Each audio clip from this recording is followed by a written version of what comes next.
welcome back to day 2 of this series of short conversations with people whose knowledge and experience will support your teaching and your organizing in the struggle for a free Palestine and the right to return, and against the ongoing U.S.-Israeli colonization, occupation, settlement, and genocide, a century in the making. Please come and go over the course of the day as you wish. I want to extend many thank yous to Elon Dancy and Christy McGuire of the Center for Urban Education for collaborating to create this event. Nakia Washington Butler, Fiona Seals, Kelly Runko, and Caitlin Zerker for tech support. My daughters for quickly training me in social media. My dear friends and colleagues, Uju Agarwal and Lisa Ortiz, for helping generously in the shaping of these conversations, and everyone who helped to circulate this event widely. As of start time, we had 230 people registered. So you all are amazing, and thank you for being here today. I'm Sabina Vaught, and I was going to be welcoming Sharif Zagout of the Arab Resource and Organizing Center. Sharif is currently at the Port of Tacoma as part of the Organizing Center's direct action campaign, Block the Boat. So if you look up Block the Boat on social media, you'll see that on Friday, for many hours, they successfully blocked a ship at the Port of Oakland that was carrying weaponry to Israel. And they're now in Tacoma, where the ship was attempting to dock and undertaking direct action there. So Sharif will not be able to join us today, but we send him our wishes for his safety and for a strong collective campaign of direct action in the Port of Tacoma. We do hope to invite him back, so please be on the lookout. We'll be sending out more information. And please do look up the Arab Resource and Organizing Center, which has had many campaigns over the years, including Stop Urban Shield, which was successful in winning and blocking the war games in the Bay Area that included Israeli military and U.S. police and military. We are really lucky, however, because Dr. Neda Elia agreed to join us early and to talk longer in support of your learning and in support of Sharif's direct action efforts this morning or this afternoon, depending on where you're joining us from. Dr. Elia is a core member of the Palestinian Feminist Collective. She currently teaches Arab American Studies at Western Washington University and previously chaired Global Studies at Antioch University, Seattle. Among her many other books and publications, Dr. Elia is the author of Greater Than the Sum of Our Parts, Feminism, Internationalism, and Palestine, and Palestine, a Socialist Introduction. She's a regular contributor to Mondoweiss and Middle East Eye, where she publishes editorials about Palestine, gender, activism, and transnational struggles. She was a member of the Insight editorial team that put out the famous and for many of us life-altering book, The Revolution Will Not Be Funded. Dr. Elia, thank you for joining us and for sharing what's been your life's work in these very difficult times. We know you've had a lifelong dedication to liberation, and we're grateful to be with you today. Thank you for having me, but mostly thank you for organizing this, and thank you for your outspokenness and directness and no mincing words as you explain what is going on. This is not a conflict, this is genocide. And so thank you so much for being open about acknowledging the reality of what we're going through. Absolutely. Why don't we jump into conversation? And again, thank you for being flexible and for being willing to start us off today. I wonder if we might get right into one of your very powerful arguments. You've argued that Palestinian liberation can't be won by the abolition of the Israeli apartheid state alone, but that the supremacist ideology of Zionism must be undone entirely. And I wonder if you can talk through that with our organizer, educator, participants today, help them think about how you are observing and making sense of that.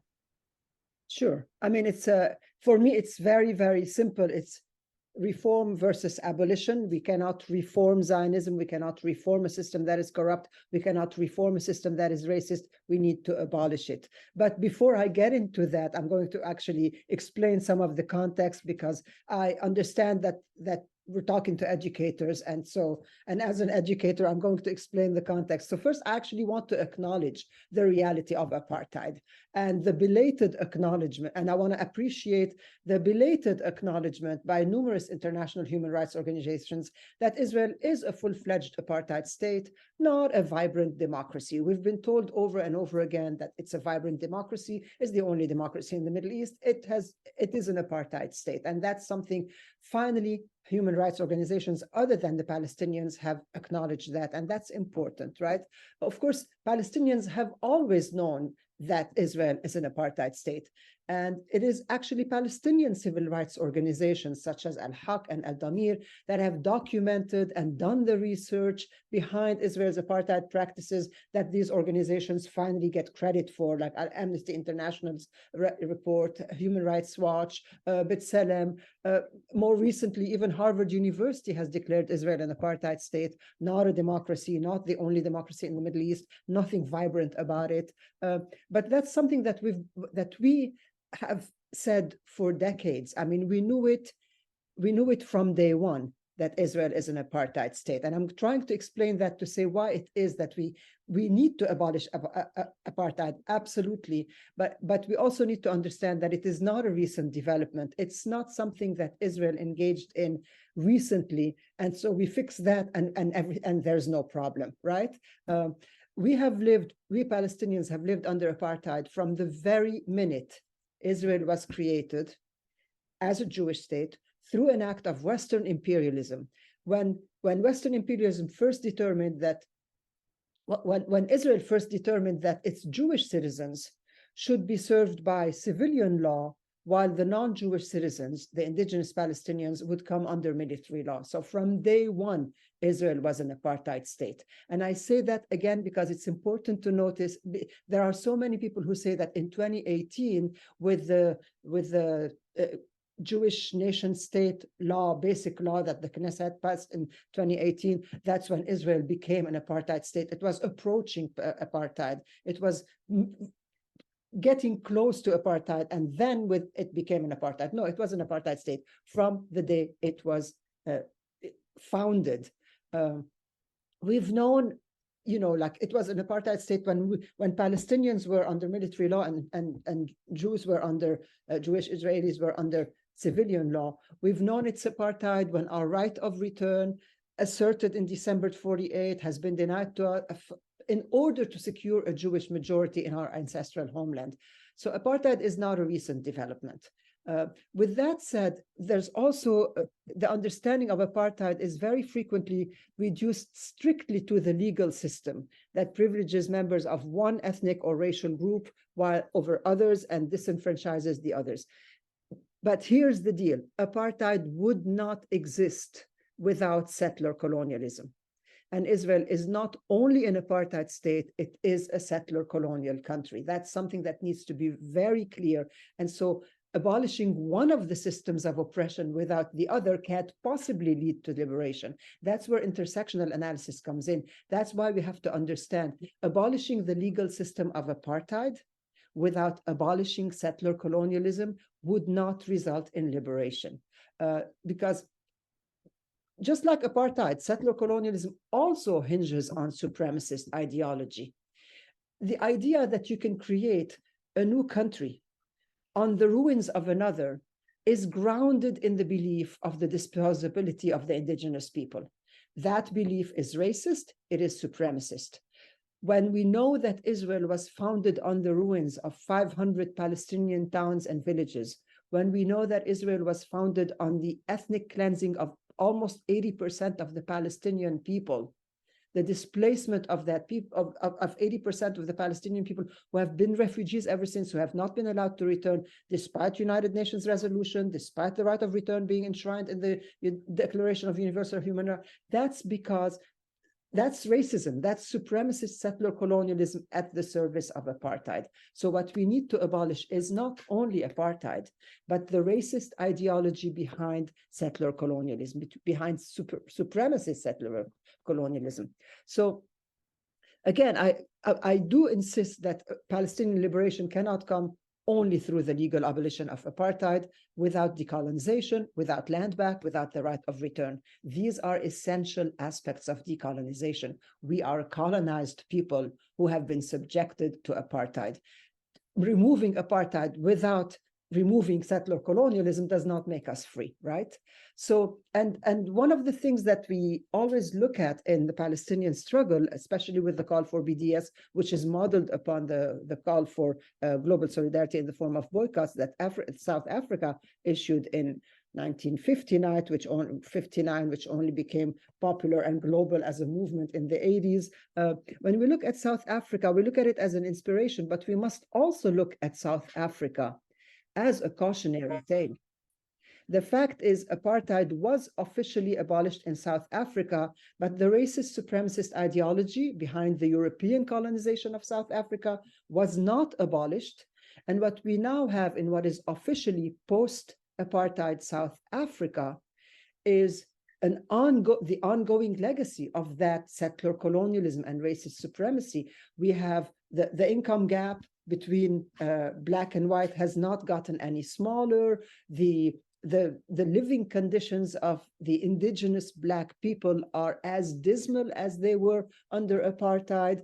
South Africa today is the country with the highest rates of sexual violence. It's called the rape capital of the world. It's not a capital, it's a country, but it's like the rates of sexual violence, the rates of poverty, how much women have actually suffered.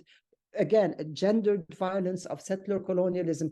These are the things that we need to look at also when we look at South Africa, where South Africa did indeed abolish apartheid, but there was no decolonization in process. And so that's something that we need to keep in mind when we say that, looking at Israel, at Palestine, simply abolishing apartheid without abolishing Zionism, which is a supremacist, racist, settler colonial ideology, will not result in liberation. So with that understanding, we must also understand that our dispossession, again, did not begin with the 2018 Jewish nation-state law. It began with Zionist ideology even before Israel was created. And Zionism must be understood as that racist colonial ideology. And it must be understood as a racist colonial ideology that is not exclusive to Jewish people. That's really important. I mean, Joe Biden is a Zionist, we know that. Donald Trump is a Zionist. My Christian neighbor who's flying an Israeli flag is a Zionist, right? So the idea, it's that Western racist, colonial, imperial ideology that believes in the dehumanism, that believes that indigenous people have no rights to sovereignty, completely dehumanized, completely disposable. That is the ideology that must be abolished. Or if not fully abolished, because there's always going to be bigots in the world, it cannot be enabled, it cannot be allowed to be the ideology that is in power. So that's where I make the distinction between, you don't only abolish apartheid, you also abolish the ideology that is the framework for that. Yeah, thank you for sort of teasing out your arguments and laying out that framework for organizers and educators on the call. And I wonder if you might talk about ways in which educators and organizers, perhaps people are new to organizing or wanting to be in solidarity with struggles, how might they understand long-standing Palestinian struggles for abolishing ideologies of supremacy, for abolishing Zionism, sort of how might people think about their engagement, particularly if they're learning and relatively new to understanding the situation? I think the main issue is to de-exceptionalize Israel and de-exceptionalize Palestine. It's really important. There is nothing unique about Israel. Just like there was, it's like it's any settler colonial country. Israel is modeled upon the USA, Israel is modeled upon South Africa, all of these settler colonial countries. Let's not exceptionalize Israel. Yes, Israel was the immediate impetus of Israel was European anti-Semitism, right? But Israel is a settler colonial country and must not be exceptionalized. There is nothing exceptional about it. When we look at apartheid, when we look at settler colonialism, when we look at imperialism, when we look at racism, there's nothing exceptional. Similarly, there's nothing exceptional about the Palestinian people. We are an indigenous dispossessed people. And so it's very important to stop exceptionalizing that, because it's only when you exceptionalize it, only when you say that Israel is the only safe space for Jews, rather than, hey, let's deal with anti-Semitism in the US, let's deal with anti-Semitism in Europe, right?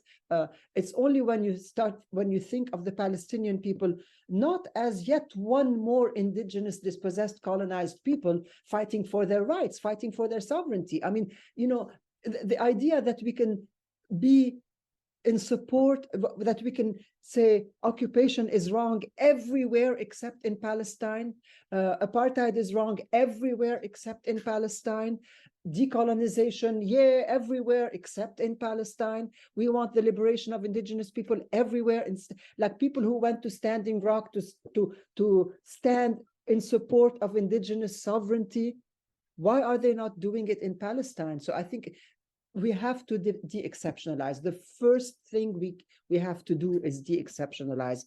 And that's where you start seeing that our struggle is an anti-imperialist struggle, an anti-racist struggle, an anti-colonial struggle, an anti-occupation struggle, an anti-militarism struggle, an anti-incarceration struggle, a refugees' right to people to return, you know, economic refugees, genocide, environmental racism, all of these things. Once you start seeing that there's nothing exceptional about the Palestinian people and about Israel, except that it is one more manifestation of settler colonialism, then you can start understanding what our struggle is about. And you mentioned, in talking about South Africa, for instance, the ways in which gender-based violence is a part of understanding colonization, settler colonialism, imperialism, supremacy, and its undoing. And I wonder, you know, this is also part of your life's work, to think about and enact Palestinian feminism and intersectionality. And I wonder if we could shift to hearing from you about that. Yeah, absolutely. I mean, it has been my life's work, and I'm a Palestinian feminist. I believe that Palestinian feminism is an indigenous feminism, and like all women of color feminism, Palestinian feminism is intersectional and it is anti-colonial. It's, you know, you can examine every system separately, but the fact is they coexist and you have to address them simultaneously. As Palestinian feminists, me and my sisters in the Palestinian Feminist Collective, you know, my women of color sisters in Insight, Women of Color Against Violence, we understand that there can be no free nation without free women, but also, which is a slogan that Talat first came up with a few years ago, no free nation without free women. And Palestinian Feminist Collective has adopted that. There can be no free nation without free women, but also that women cannot be free in an occupied, colonized nation.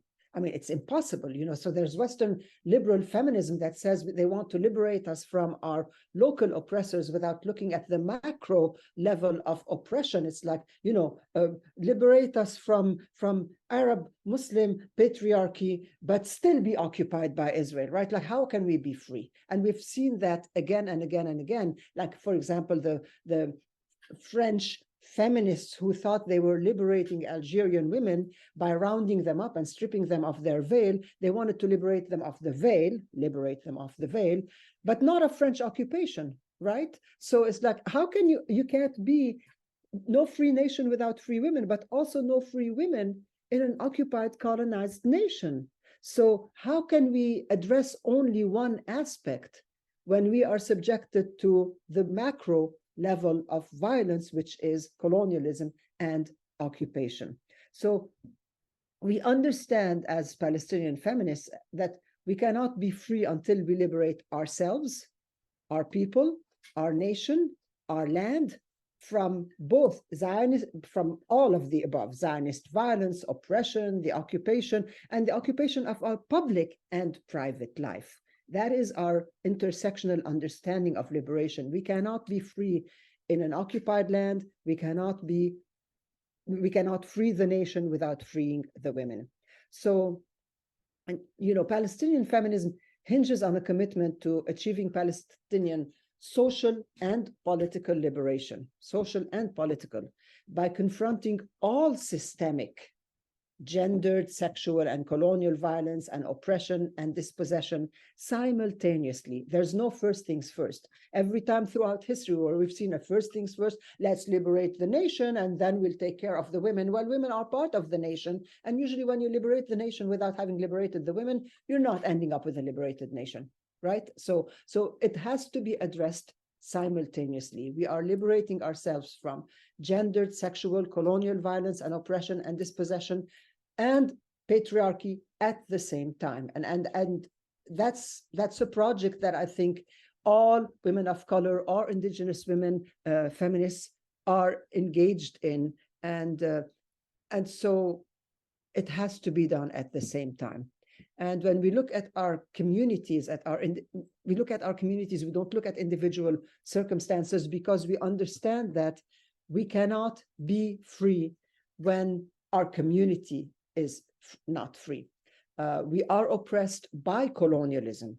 We understand that colonialism is a form of gendered violence. This is not especially true. I don't want to exceptionalize, but for example, speaking of what it's like in Israel, Israel does see us as the demographic threat. We are the procreators of the nation. We are considered a demographic threat, and Israel has been very, very intentional in its attacks on Palestinian women's reproductive freedom. And there's a long history that can be documented of, colonizers and the attacks on the indigenous people's reproductive freedom. I mean, we have seen it on Turtle Island, absolutely, and we see its legacy, its ongoing continuation to this day, with the disproportionate rates of sexual violence within indigenous communities as a result of the legacy of colonialism, the legacy of the gendered violence of the boarding schools, the legacy of the violence of colonialism. There's and we see that, again, looking at South Africa, it's a horrific situation. But to speak specifically about Palestine, already under the British mandate, Palestine was trying to control women's reproductive justice by basically preventing traditional ways of the traditional midwives. Palestinian traditional midwife is called a daya. They were trying to ban the dayas when Israel occupied the West Bank in 1967, the West Bank in Gaza. One of the first things that Israel did is it actually stopped issuing licenses for the traditional Palestinian midwives, the dayat. It stopped issuing licenses, so anyone caught practicing traditional midwifery was fined, gone to jail, take away the license, and no new women could become daya. They could no longer practice. So they banned the practice of traditional midwives, but in 1967 with the occupation. And while they did that, they made it harder for Palestinian women to actually access hospitals. It's not out of concern, oh, the traditional ways are bad, so we're going to improve your ways and we're going to create hospitals and medical centers. Actually, they made it even harder because the hospitals are only in the urban centers. Palestinian women are everywhere. Palestinian families and communities are everywhere. And there are over 500 checkpoints within the West Bank alone, right? So women giving birth was no longer possible or legal for that matter. In your home, you had to go to the hospital, you had to go through checkpoints, and women are, and being, in labor when you're 9 months pregnant, that's physical. So it's not like, oh, the soldier at the checkpoint didn't see that.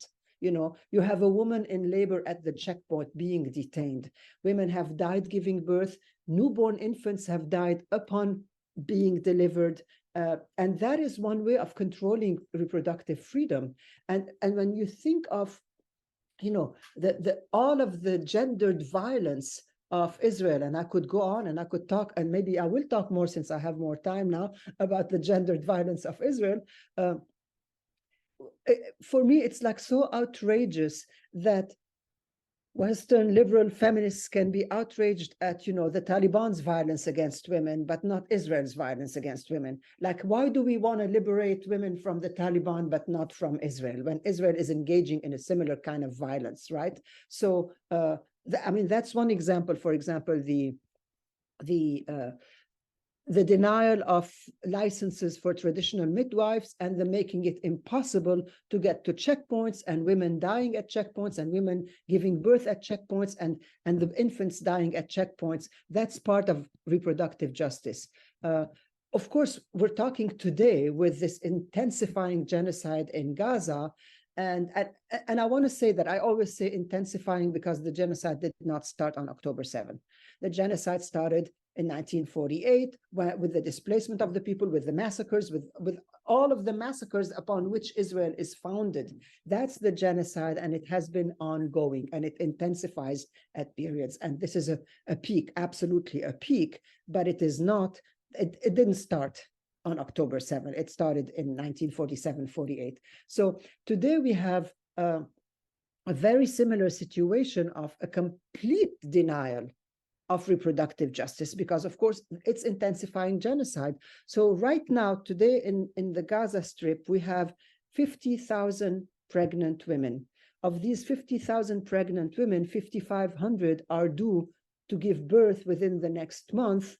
And, in addition, like over 4,000 children have been killed in the past month from Israeli bombing, right?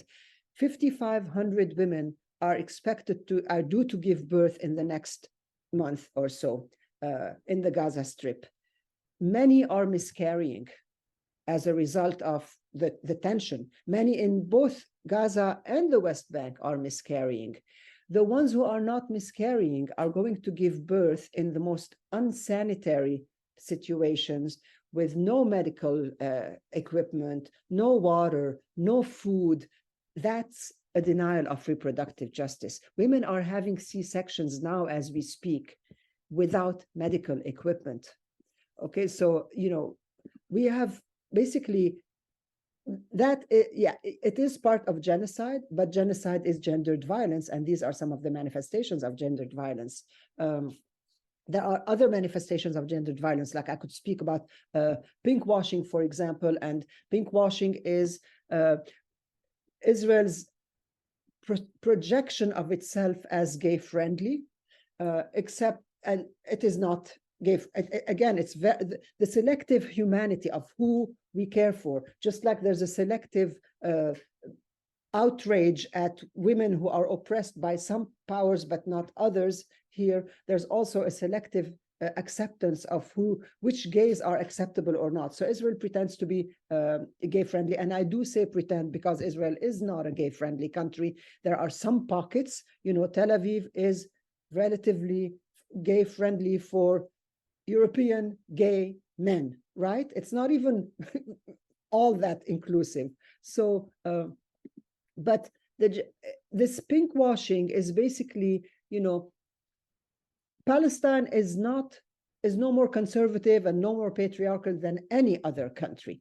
Whether that country is Israel, the US, France, Brazil, you name it, we're not more conservative, we're not more patriarchal. I mean, I can think of the US Supreme Court today, which denies us our most basic bodily sovereignty and integrity. So, like, between the US Supreme Court and the Taliban, I don't know, or even, anyway. So I want to say that Palestine is not more conservative, it's not more patriarchal, but it is conservative and patriarchal, yes. And what Israel, which pretends to be gay friendly, does is actually, rather than be friendly to Palestinian gays, it exploits Palestinian gays, it exploits the conservatism within Palestinian society, so that, for example, it threatens to out Palestinian gays to their communities if they don't collaborate with Israel. That's not being gay friendly. That's exploiting homophobia in order, at the service of apartheid, at the service of colonialism, at the service of militarism, at the service of occupation. That is not gay friendly. There is no pink door in the apartheid wall. Israel does not say, okay, you can go through the checkpoints. Israel doesn't stop to ask you if you're gay or not before denying you the right of return. It's not like, oh, we're gay friendly, okay, Palestinian gays can come back. No Palestinian, gay, straight, woman, child, man, adult, poor, rich. Israel basically is very selective in which gays it is friendly to, and that's only when it serves its purposes, and that's not being gay friendly, right? So there's the acceptable gays and there's the unacceptable gays, and Palestinians are the unacceptable gays. And still there's this propaganda that Israel is gay friendly, and that's pink washing, and that's gendered violence, because it actually is gendered violence, and it exploits the circumstances of Palestinians in order to further serve empire and racism. So, I mean, I could go on about gendered violence, but so as Palestinian feminists, we understand that, and we understand that it is part and parcel of settler colonialism, that is part and parcel of Zionism, that is part and parcel of imperialism, and that it is part and parcel of our liberation struggle, and that we have to fight all these fronts at the same time in order to be free. If you want to go on, I think you're making so many important interventions that I know you've written about and talked about for a very long time, but I do think for people on our call, some of this invitation to reframe, to name things as they are. So name Joe Biden as a Zionist. He's a Zionist. To name the sort of equivalencies and resonances among the Taliban, the US, Israel, to be asking educators to look at what is and what is practiced as a way of fighting propaganda and imperialism seems so important. And I wonder, at this, I think you used the word intensified genocide. We've been seeing accelerated genocide, this sort of beyond words horror that's occurring right now. That's you gave the examples of some of the ways in which it amplifies gender-based violence. The genocide is gender-based violence.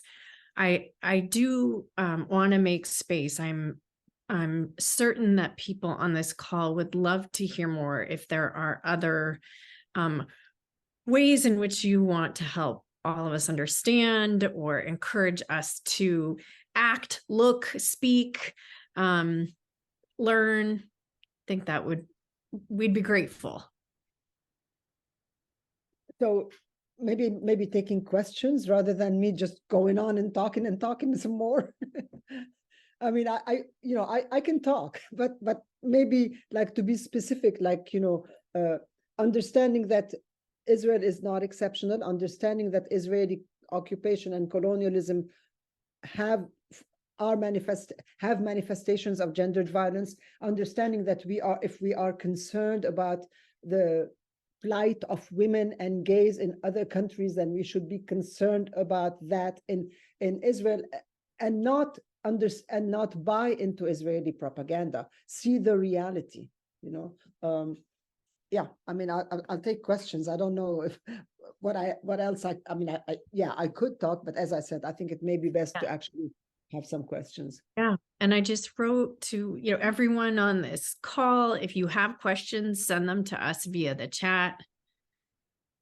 And we're happy to respond or pose those questions.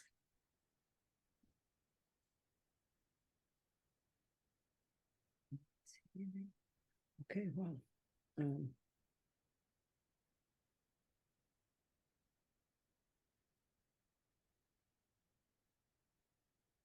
Hi, Erica. Thank you.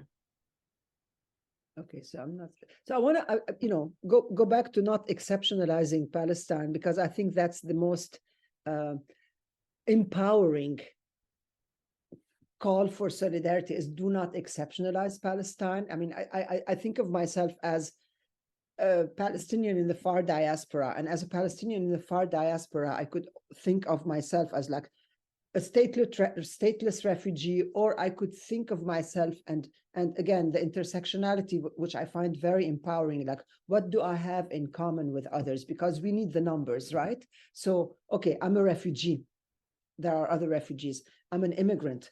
I'm subjected to colonialism. I'm a survivor of state violence. I'm a survivor of dispossession. I'm survivor, incarceration. I'm an abolitionist. I'm a prison abolitionist. I'm a police abolitionist. And when you start thinking again of all the connections you have with other communities, that to me is intersection analysis, but it's also the more empowering thing, because we're all little minorities. If we think only exclusively, that's where I say do not exceptionalize. If we think exclusively of what is unique to our circumstances, I mean, I could be just like thinking of what's unique to my circumstances, and of course there are things that are unique to my circumstances. There are things that are unique to the circumstances of every single community. But when we start looking in a broader analysis at like what it is we have in common, incarceration, criminalization. The way I think of it is, if the police come, are they going to view us as criminals or as the people that they need to protect, right? And there's this whole mass of people that are viewed as criminals for whatever reason: brown and black skinned people, and disabled people, and mentally ill people, and poor people. That's what we have in common. And let's not look at our differences as much and unique circumstances, even though I would not deny that there are unique circumstances to each community. But once we start looking at what we have in common, and when we come together, and that's why I say don't exceptionalize, come together. That's how we can win. That's how we ended up with the numbers in the streets. That's how we can form a front that eventually realize we have the numbers.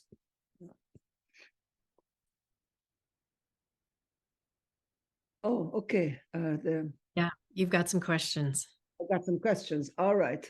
And they seem like maybe they can overlap a little bit. Yeah. So the indigeneity of Zionism, Palestinians are a racially and religiously diverse people.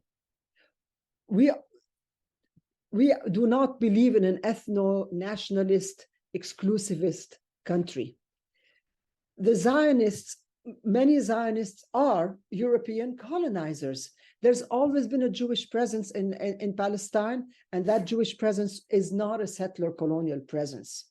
But the fact that, for example, Ivanka Trump can convert to Judaism because she married Jared Kushner and then becomes Jewish and has the right of return, that's not an indigenous return, right? So, again, think of the reality rather than the myth. When someone converts to Judaism and has greater rights to the land than me, and I do not have that right, that's not indigeneity. That's colonialism. And I think Dr. Neber was with us on Friday, and she shared sort of the history of Palestine had, of course, people in it who were Palestinian, who were Arab Jews, very different from European Jews, who don't have any ancestry, and that's that supremacist state. So I think there are ways for people on the call to kind of look into that history in your work, in Dr. Neber's work. It's Nadine Neber, and we'll put her name in the chat as well, to sort of understand who was where when. Yeah, I'm glad she did that. I mean, again, I didn't think that I would. I know that I didn't have to provide that context because there were speakers before me. But yeah, I mean, the whole idea, Israel will engage in any propaganda tactic it can. So there's the pink washing, there's the green washing, that they're environmentally friendly. For example, that the army, the Israeli occupation forces, is very vegan friendly. So its soldiers can wear leather-free boots and wool-free berets and leather-free, and it's like, yeah, but they're still killing, right? I mean, they're vegans who kill. That again is the dehumanization of Palestinians, to the point where you can actually pride yourself on being a vegan-friendly army that slaughters Palestinians. So that's greenwashing. Red washing is the claim to indigeneity. Pink washing is the claim to being gay friendly. Look at the reality, Okay, where else? All right.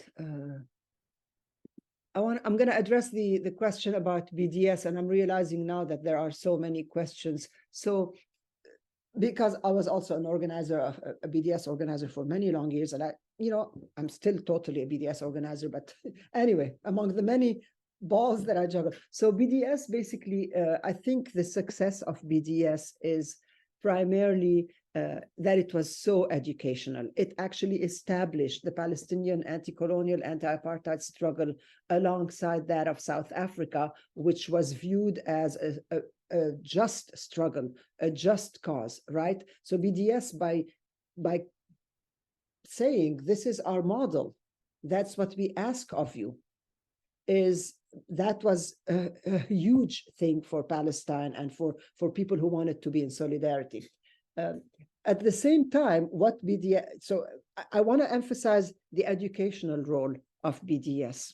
Why are you engaging in BDS against Israel?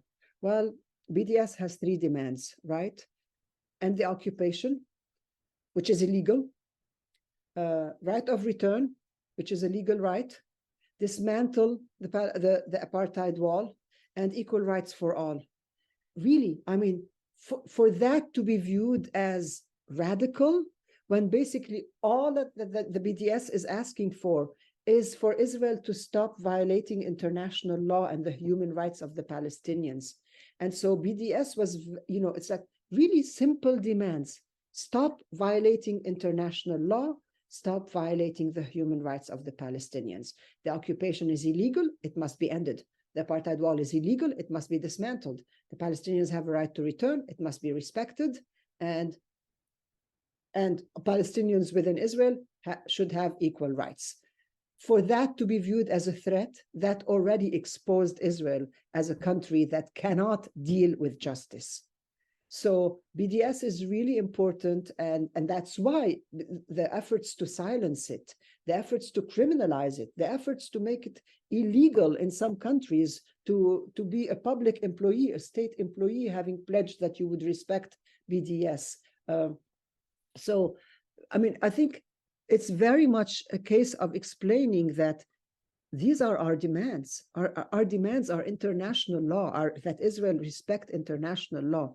If that is too much, then you're on the wrong side, period, right? I mean, we're not asking for much. We're not asking for, I mean, basic, really, for BDS to be viewed as an existential threat.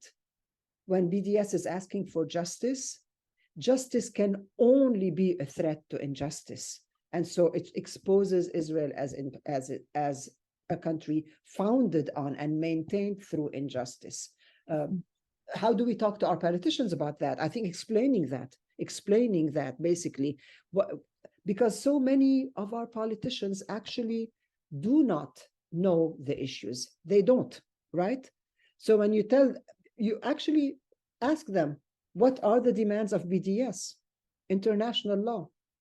Are you saying that we should not ask a country to abide by international law? I mean, it's really important to actually discuss these things and be clear about the fact that BDS is asking for international law to be respected.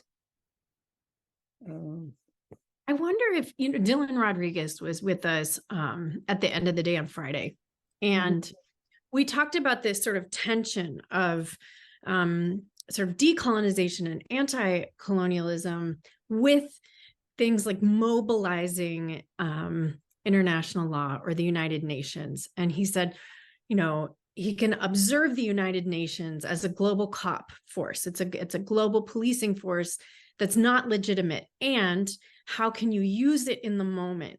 And I wonder if you might talk about how in various organizing, Insight, Palestinian Feminist Collective, across all this work you've done, BDS, how do you think about the relationship? You started by saying, critiquing reformism and pushing toward multiple abolitionist sort of efforts that are intersectional. How do we think about movements that ask for a state that maybe is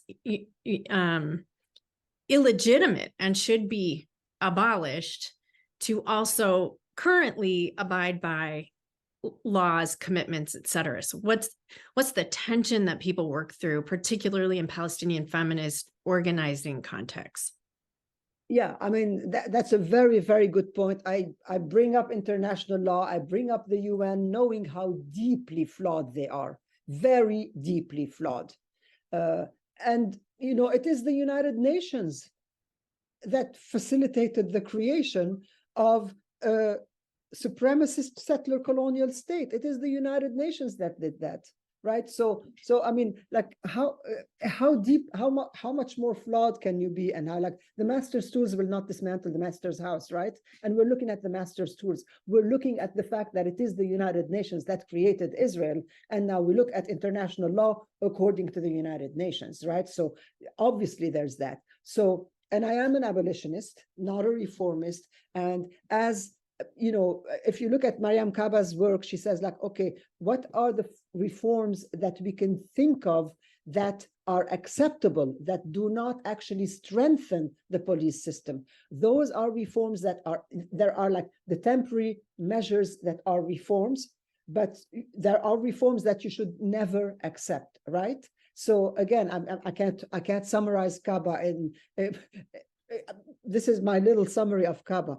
What reforms are acceptable that do not strengthen the system? We're looking at a similar thing.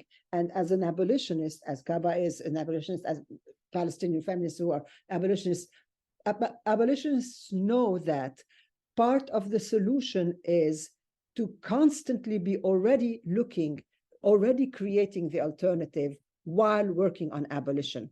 And that's something that Palestinian feminists are engaged in, 100% engaged in. We are in a very dystopic moment. We are calling for the abolition, and it's not, and then after that, what do? We are working on the alternative. We are creating the alternative in our communities. And I don't want to say only the Palestinian Feminist Collective, even though the Palestinian Feminist Collective is very much engaged in creating the alternative. It's what we're doing. It's like, we are very intentional about that. But I would say that Palestinians, who are developing these, sustainable farming, seed harvesting, foraging, that's already the alternative. So yes, abolition, yes, reform, only those reforms that can serve and not strengthen the system. The master's tools will not dismantle the master's house. We are creating the alternative as we abolish the oppressive system. Thank you for that. That was a beautiful and moving.